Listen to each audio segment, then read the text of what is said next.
Good afternoon and welcome to the Greenleaf Center's webinar, our Coffee with Dr. Chris Pernell today. We're going to be waiting a few minutes for other people to trickle in, and then we will begin the webinar soon. Thank you.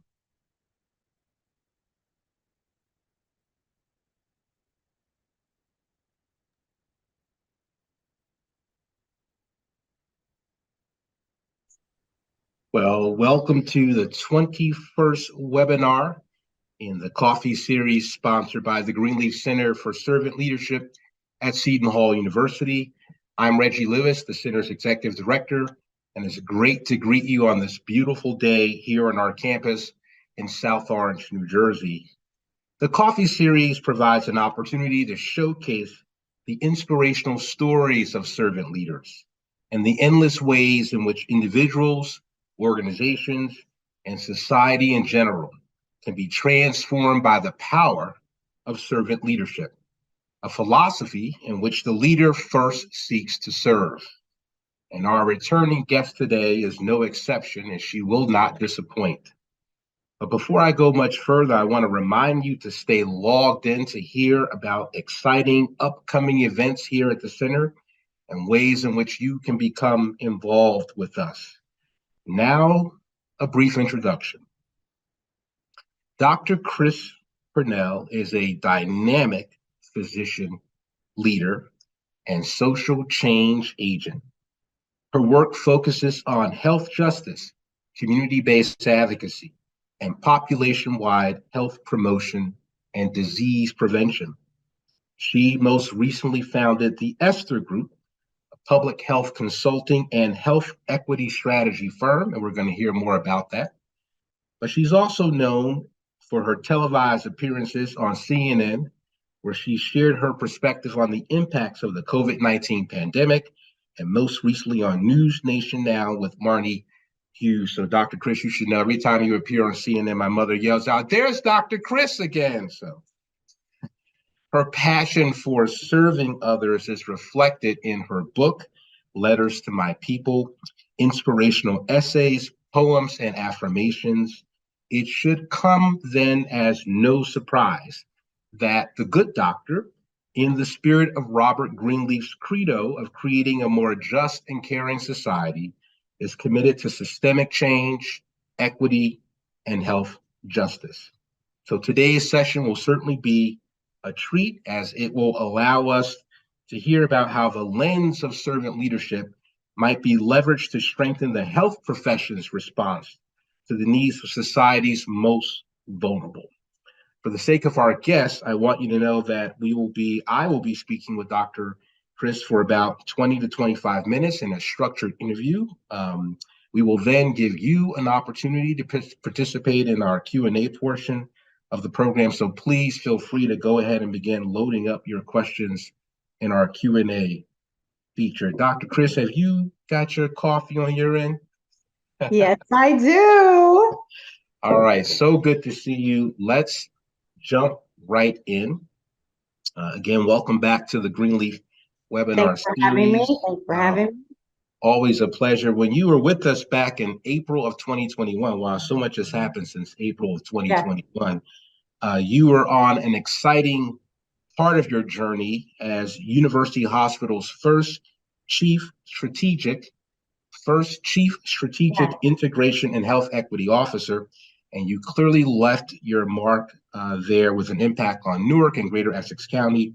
But more recently, I'm excited to help to share that you launched the Esther Group. Yes. So congratulations. Thank you. Tell our audience about the mission and focus of the Esther Group and why you founded it. Sure. First, I got to give another shout out to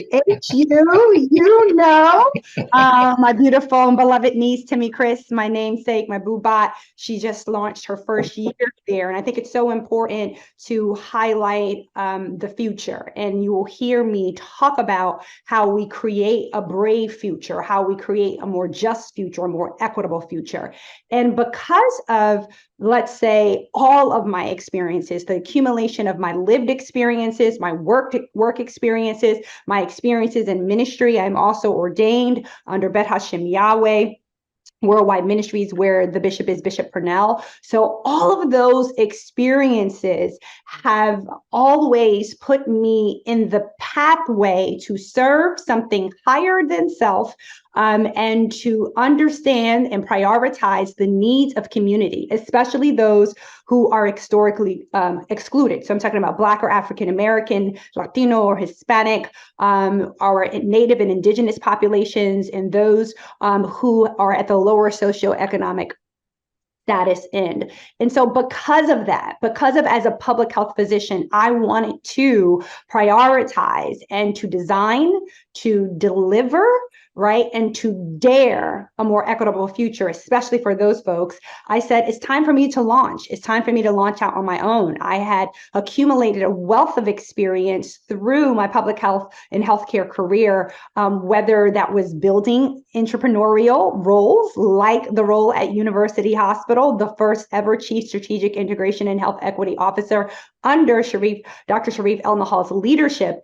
And at that time, I was able to structure, let's say, a platform that the system had not even thought of or imagined. And so that was around the human experience, that was around equity and inclusion and belonging, that was around strategic planning, around population and community health. Those experiences, alongside my experiences in public health more broadly, I serve on the American College of Preventive Medicine. I am a member of the board of that national organization, which represents all public health and preventive medicine physicians in the United States, and advocates for, agitates for, leads around issues of prevention.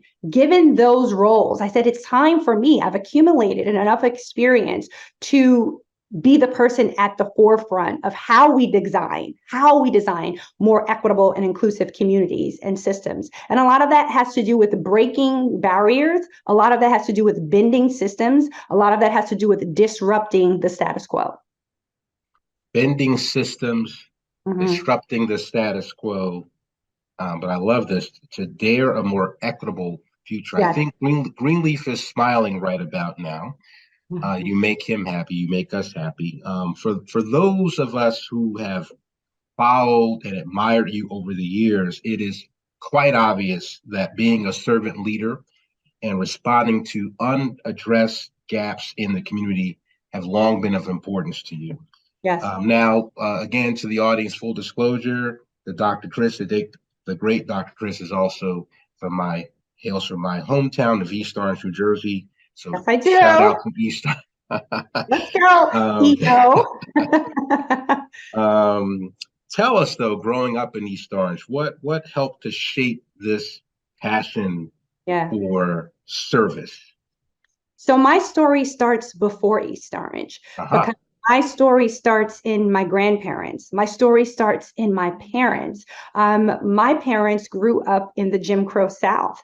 And like so many African Americans during the late 50s, they migrated or journeyed to the North, looking to flee the tyranny and the oppression of the Jim Crow South, looking for greater economic opportunities. And oftentimes there was a family member who would go north, and Newark was a frequent post that family went to. And so even before them, my grandparents, right? My grandparents, my father's father, the late Bishop John W. Pernell, was a man way before his time, a theologian, a very scholarly man, but a man on the front lines of justice, a man who was the chaplain who was called in to give prayer to death row inmates, and who full well knew that a lot of people who had been convicted and sentenced to die were innocent, right? Imagine the weight and the burden of that. A man who raised his children to say, when you see Black men on the chain gang down here in the South, don't you dare ridicule, because most of those men, if not all of them, are being incarcerated and locked up for something that they didn't do because of racism. And so my father marched with Martin Luther King Jr. and the March on Washington. My father stood at brownstones when Malcolm X was speaking. So I grew up in a household, though my parents did not go to college, they very much were living histories because of the experiences of their families, okay? And I didn't mention my maternal grandparents, Reverend Harrison Gregory and Inez Boswell Gregory, who just were stalwarts in their community, in the rural community of Clarksville, Virginia. And oftentimes being a Baptist preacher, you know what that means to community and having to fight through the ills of society. So I was cultivated, I was nestled in that rich contextual environment where I knew of the prejudices and the discrimination that my community faced, but I also knew of the power. I knew of the power in my community.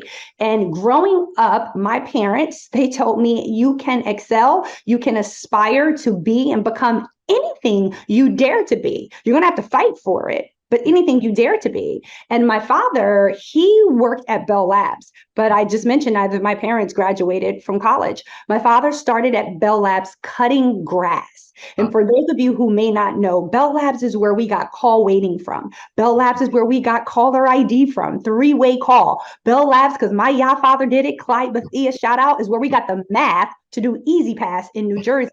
And so my father started there cutting grass, but he said, give me 6 months and I'm going to be in the lab. Because he was a very smart man. So he was self-taught. He read textbooks. He had people instruct him in courses. That's who raised me. And so I was looking for a way to avail myself for the greater good. And I loved community. I loved my Blackness. I understood Black excellence. I understood Black and American history. And that's how I started to become the Chris who would be the woman today.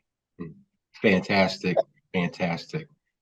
So many heroes and sheroes right there in your immediate family. Yes. Yeah. Say a bit more about that path directly into medicine. Yes. And as you share that, some insights that perhaps we don't often hear about the folk and the circumstances that influence you to go into this field. Yeah. Yeah. Wow. I will never forget it. Education is a catalyst for dreams that can change the world. I was at Elmwood. Shout out again to East Orange. Elmwood was a beautiful grammar school. I was actualized. I was affirmed. I was cultivated. I was nurtured. I knew I belonged. And I saw beautiful, bold, brave, brilliant Black faces all around me all the time. And so we had a guest speaker, and the guest speaker was talking about different careers in healthcare. And like so many children before that day in the 6th grade, I said, oh yeah, I'd like to be a doctor, but only because it was a common thing that I heard people say. But that day it crystallized. And I said, I want to be a brain surgeon, because the speaker spoke about a neurosurgeon. And I said, what is a brain surgeon? And I got so hooked and fascinated and mesmerized. I went home. I told my mother straight away, I'm going to be a brain surgeon. And she says, okay, all right. So how do we make you into a brain surgeon? And from there, I started to scour readings and books to find anyone who looked like me. I found Dr. Alexa Kennedy, the first Black female neurosurgeon who had her fingers like this in that famous picture in I Dream a World.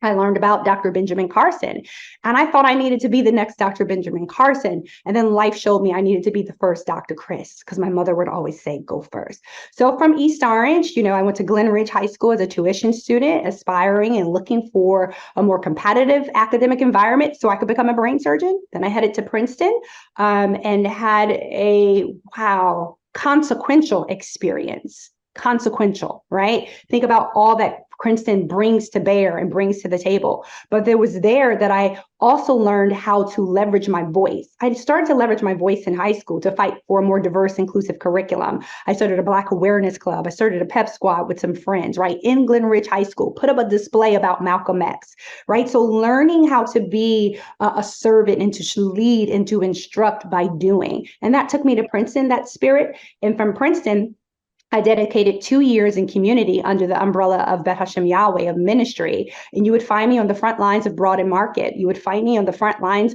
of wherever there were vulnerable communities in East Orange, Newark, and across Essex County, serving people. And then I went to medical school at Duke. And when I got there, I remember my attendings, and attendings are the senior most doctors in medical education in the hospital. And I remember my attendings saying to me, there is something different about you, Chris. What is it? And I said, it is the 2 years I spent in ministry, because I learned how to connect with humanity in deep, emotional, spiritual ways that allowed me to understand who they were as physical beings. And I began, though I did not have the lexicon or the vocabulary for it yet, I began to understand the social determinants of health. Why were these communities fighting food insecurity? Why were these communities dealing with homelessness? Why were these communities dealing with a lack of economic opportunity on the job market? I was exposed to that and not yet fully understanding it, but those were the ingredients that would someday lead to an epiphany at UCLA, where I decided, no, it's not a brain surgeon, it's something else. And ultimately, that something else became a public health and preventive medicine physician. Wow. And the world has never been the same since.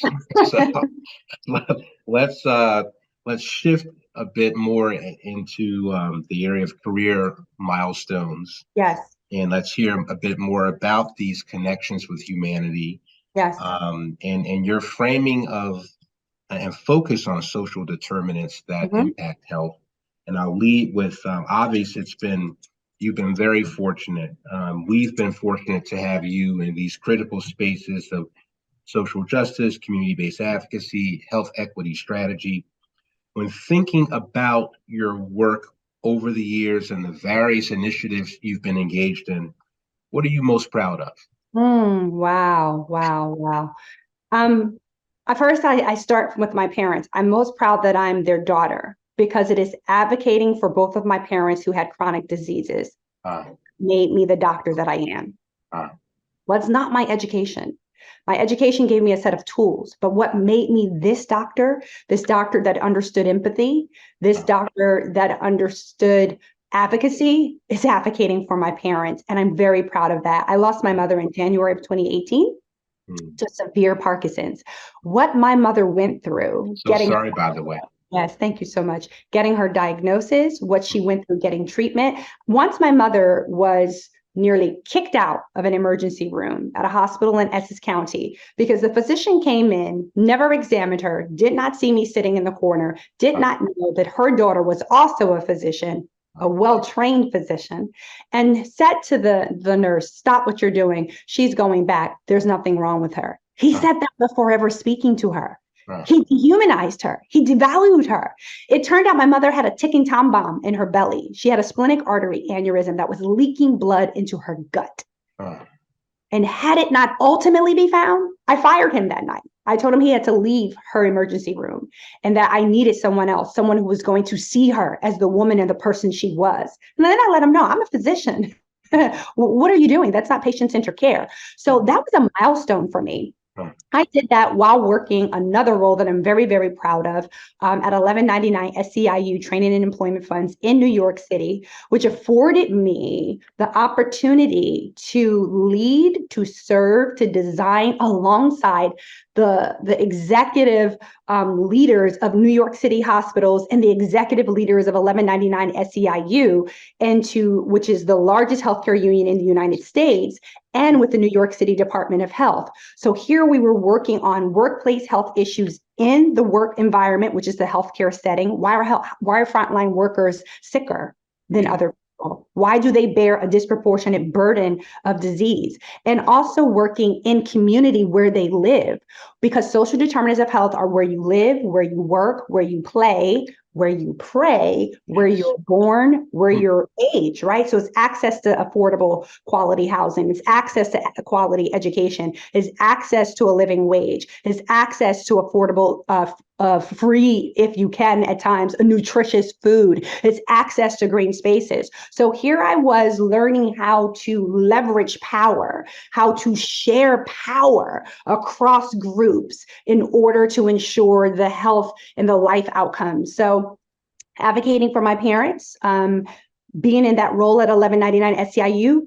That role was new. I was the first director in that role. It had been designed by Dr. Andrew Goodman, a past leader at the New York City Department of Health. My role at University Hospital. My role at University Hospital was life-changing. Dr. Elnahal, and I got to first start with saying thank you to the Lieutenant Governor. The only reason Dr. Chris was at University Hospital is because of the Lieutenant Governor, Sheila Oliver. The world doesn't know the fullness of that story, but I've been telling it and telling it boldly as a way to honor that woman's legacy and that woman's leadership. She advocated for me to lead the entire health department for the state of New Jersey. And I came up number 2 in that process. And when I came up number 2 in that process, I was ready to take that number 2 slot. I love public health, right? I love policy.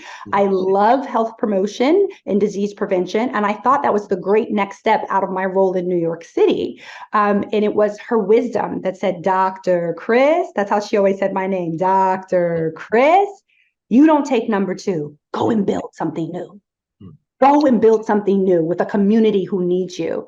And I started at University Hospital in November 2019. I had no idea of the pandemic that was about to strike, that was about to decimate Black and brown communities, that was about to rob me of my father, but not of his power, not of his voice, and not of his legacy. And because of that role at University Hospital, I was on the front lines of decision-making about communities and patients and workers that were losing their lives and being disproportionately impacted. And Reginald, I made a decision to speak up. And people said, you're going to threaten your career, because at the time I had to speak against the current administration because they were doing things that were inhumane. They were doing things that was anti-public health science, and they were doing things that were unjust, and they were doing things rooted in systemic racism and discrimination. And so I became a voice. I became a voice across the airwaves, speaking to people, whomever would listen, about how to keep themselves safe, about the efficacy, so the effectiveness and the safety of the vaccine, and speaking truth to power. Yes. The last thing I'll say is, I remember most recently I was on CNN, and the anchor asked me, what have you learned from the pandemic? What have we learned as a nation? And I said that racism kills. That's why there was disproportionate impact on Black and brown communities, because of the system of racism, the system of structuring opportunity. Okay. And based off of all of those milestones, I knew leaving University Hospital, one, I knew it was my turn and my time to leave, because I was no longer given the wide open lane to design and to innovate in ways that were necessary for the level of need in community. So I said, I'm going to do this on my own. And in doing this on my own, I started the ESTA group. Tell us more about how the ESTA group is indeed paving the way. Yes, to the definitely. next frontier. So I don't think people realize everything that is public health. Public health is everything about you. It's whether you have clean water. It's whether or not you have safe streets, right?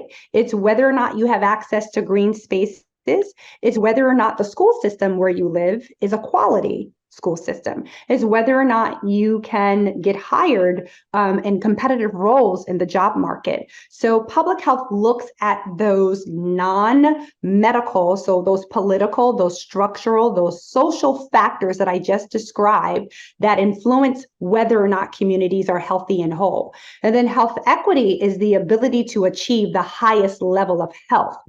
Right. And so if we know those two truisms, right, those two definitions that I just laid out for you, you understand the work of the ESTA group and why it is singular. The work of the ESTA group is to say how at a systems level. So a system can be an organization, like I'm working with in academia.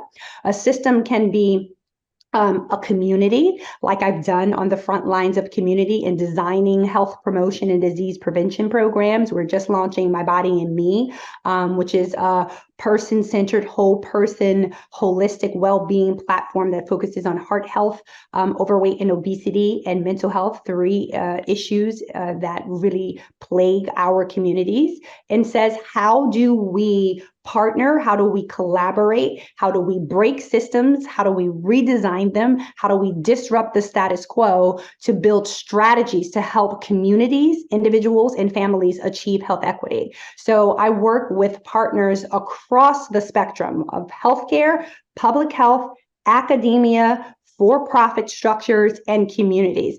And I do a host of trainings and public speaking under the banner of the Esther Group. So I'm a physician that will never ever forget the role that systems play in individual and population level outcomes. And I am a physician that's going to incentivize with others how to create hubs of racial healing. Yes, a doctor. Hubs of racial healing. Excellent. Systems matter. Yes. And transforming systems can be particularly challenging, hence the work of Greenleaf and the work here at the center. I want to, in the next few minutes we have left, of course, I could talk with you all day about some of these issues. But in our last category, we'll hit on this notion of servant leadership in society. And physicians clearly are often described as being akin to natural servants, right? Perhaps servant leaders in their own right, Hippocratic oath. Yet in reality, and perhaps due to the demands placed on medical providers, the quality of patient care can sometimes suffer, particularly when thinking about low-income, disadvantaged communities. But how should the profession retool itself, recalibrate to better respond to these challenges? Definitely. Excellent question. I want to hit three things and hit them quickly. When I was at Johns Hopkins, so I told you all, I started thinking I would be a brain surgeon. And I so wanted to go to Johns Hopkins for brain surgery because that's where Dr. Benjamin Carson had gone. And I didn't match initially, and it broke my heart and it broke my world.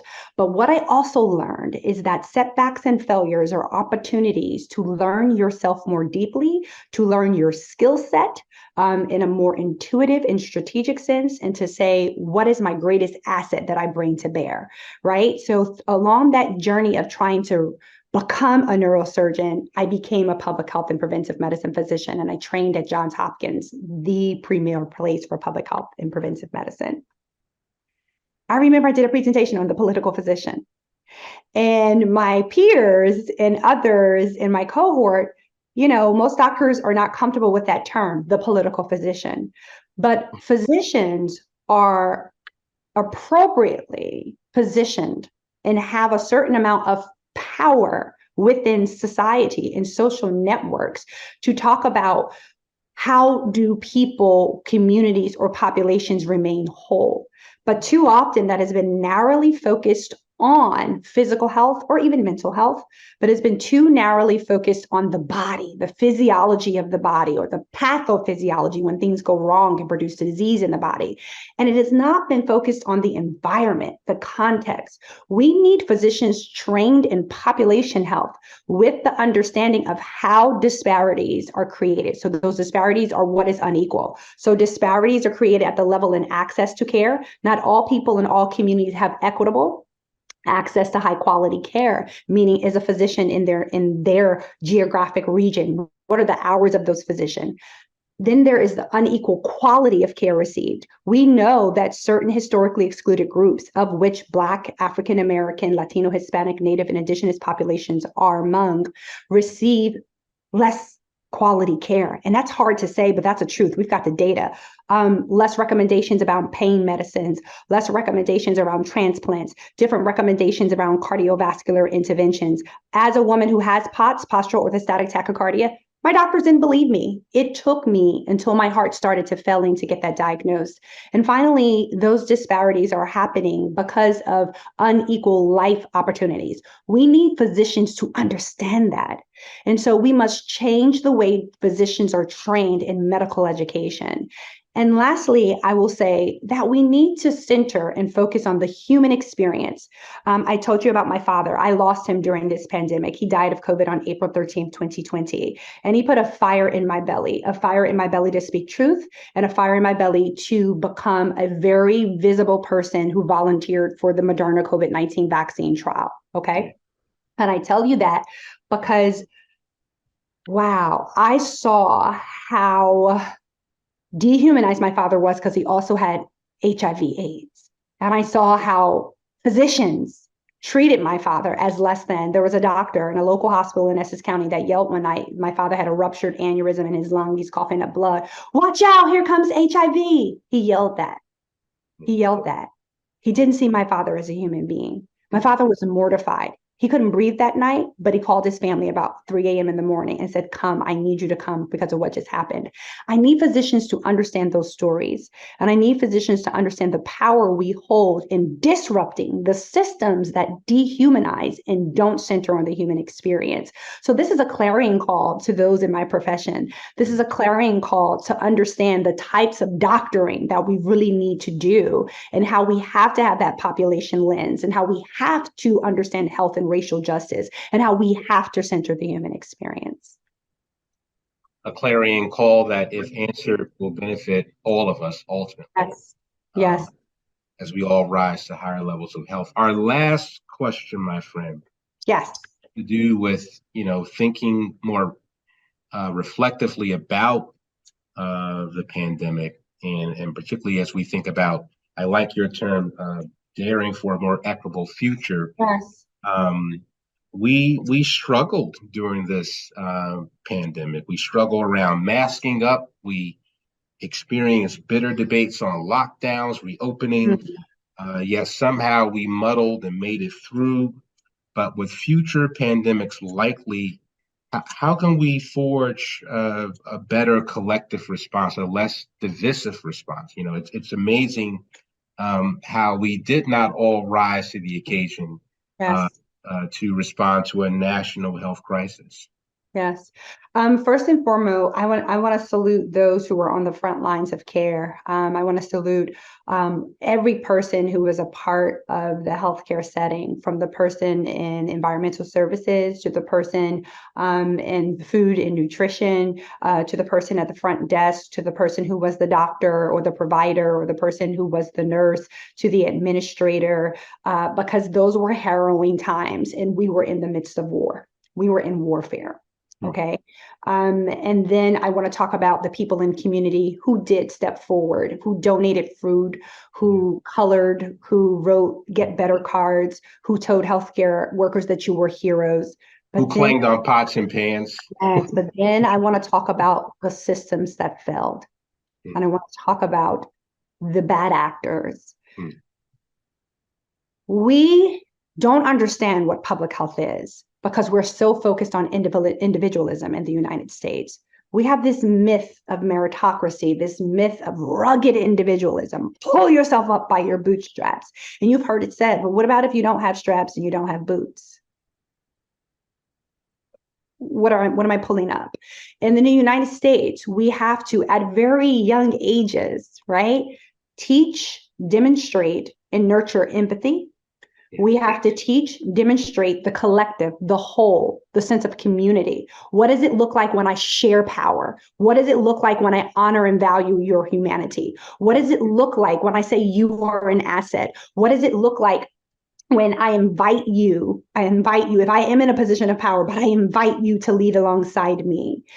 And we don't do enough of that. So I am on a mission to help the world better understand what public health is, because a failure to understand public health allowed public health to be demonized. Public health is never against economic survival or economic security. Public health is, how do you afford a safe, secure community so that people can thrive economically, right?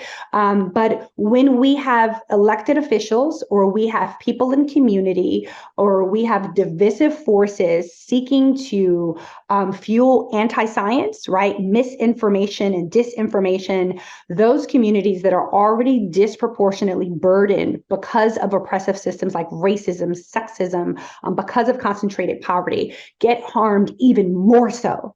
And so I hope we've learned how best to decipher through the noise and get to the thick of the truth, and how to trust those who have demonstrated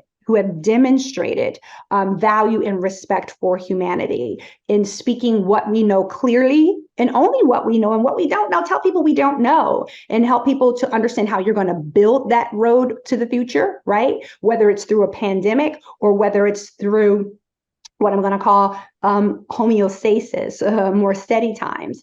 And I'm hopeful that because so many alarms have been sounded, that the nation is approximating where we need to be to have a healthier public health preparedness and pandemic preparedness. We are not yet there because we don't speak with a singular voice.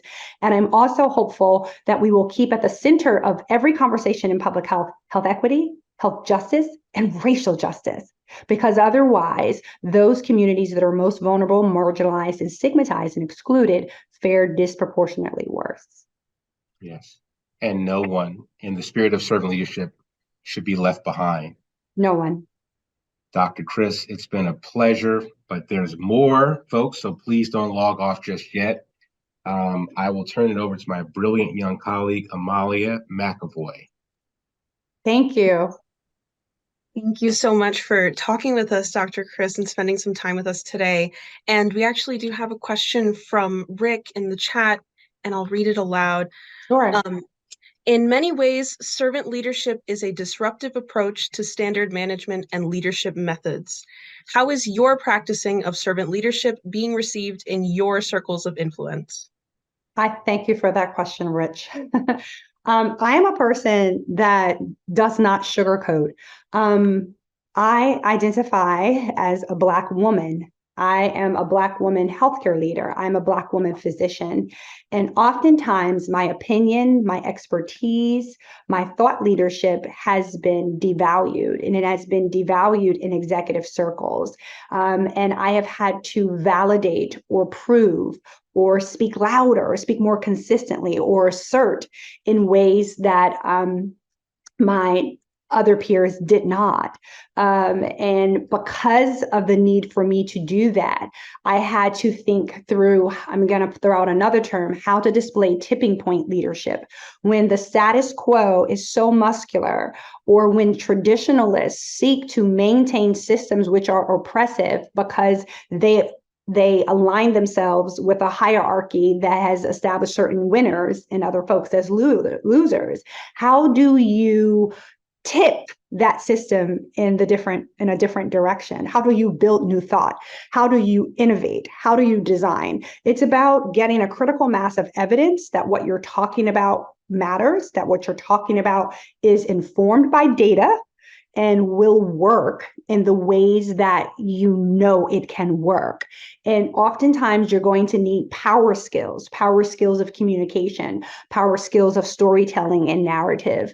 And you're going to have to understand networks, and you have to understand capital. And I use that word intentionally. There is social capital, there is political capital, there's cultural capital, and there's financial capital.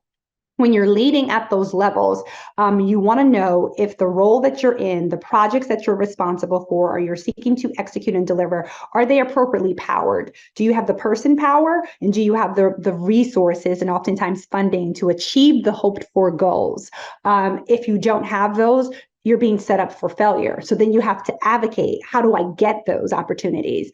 In every environment where there is innovation, you will have people who will fight to protect the status quo. So how do you identify other early adopters? How do you identify those who will be in the early majority to say, no, this might be a road less traveled, but this is the right way to go. And this is the right way to go because not only is it going to serve the needs of those who are more disadvantaged, devalued, or vulnerable, but it's going to be a benefit for the whole, right?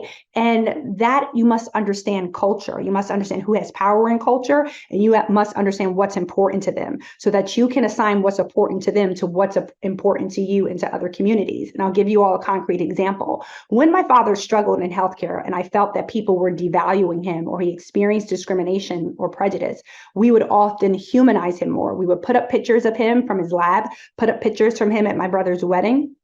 This was my brother's idea.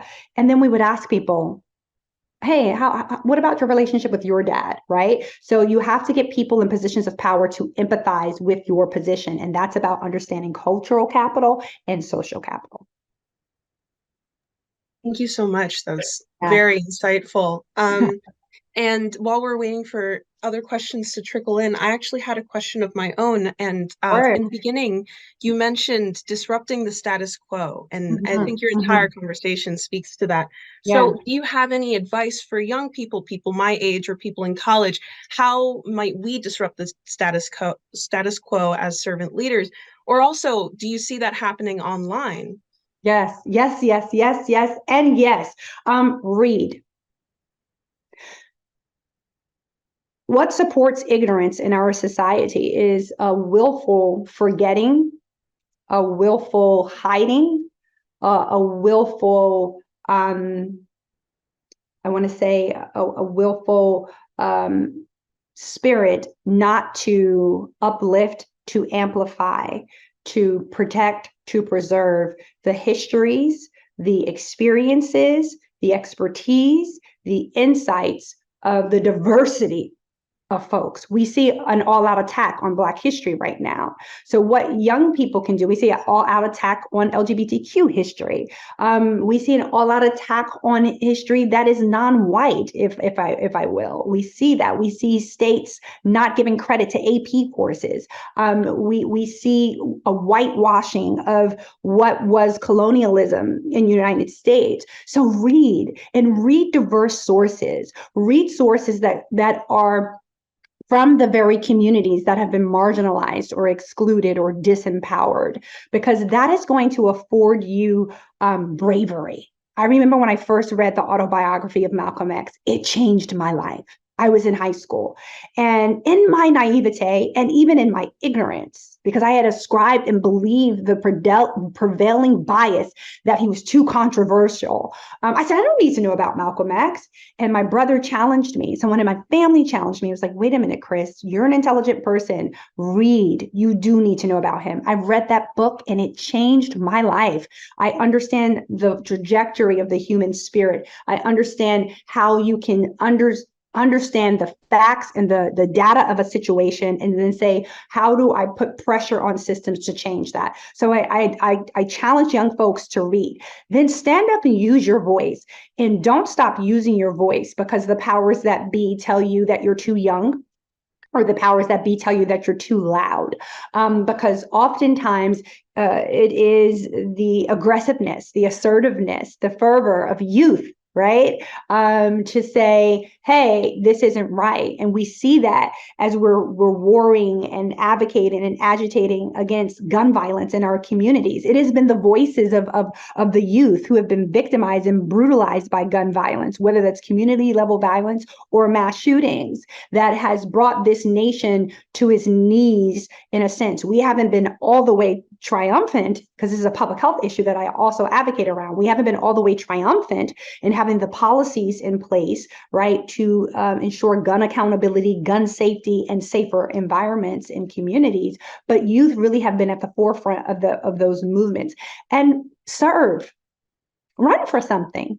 Volunteer for something, run for school board, run for elected office in your youth, learn the issues and run. Because when you begin to understand your power, your role in civic structures, in civic governance structures, you understand how to manipulate those levers to change, how to manipulate those levers to demand systems to bend, break, and to be disruptive. That's awesome. Thank you. You're welcome. And then if we have time for just one last question Sure, from well, certainly. Jason, how has your application of healthcare protocols from the servant leader space created challenges for you in your career? Because I'm always looking to do something new.